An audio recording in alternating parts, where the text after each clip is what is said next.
तब फाइनली दोस्तों पवन सिंह के छठवा देवी गीत के पोस्टर रउरा लोग के बीच में आगल बाटे और इ गाना कब और कौना चैनल से रिलीज हुई एकरे बारे में बात करे वाला बानी ए वीडियो में। तब बना रहा वीडियो में लास्ट तक। तो भाई लोग सबसे पहले बात कर लिया जाए गाना के बारे में। कोई लरिया धीरे बोला हो गाना के लिखले बने पवन पांडे, जौन की बहुत दिन के बाद पवन पांडे के साथ में आवत आटे पावर स्टार पवन सिंह जी के गाना।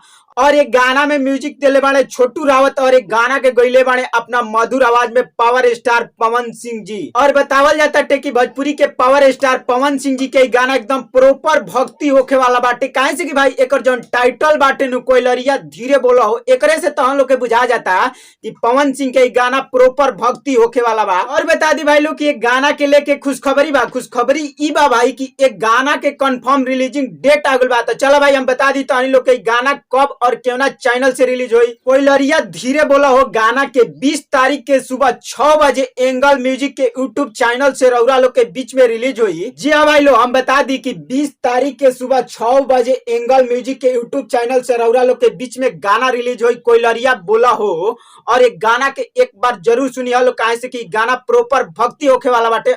और बहुत दिन के बाद पवन पांडे पवन सिंह के साथ में देवी गीत लेके आ रहल बाड़े।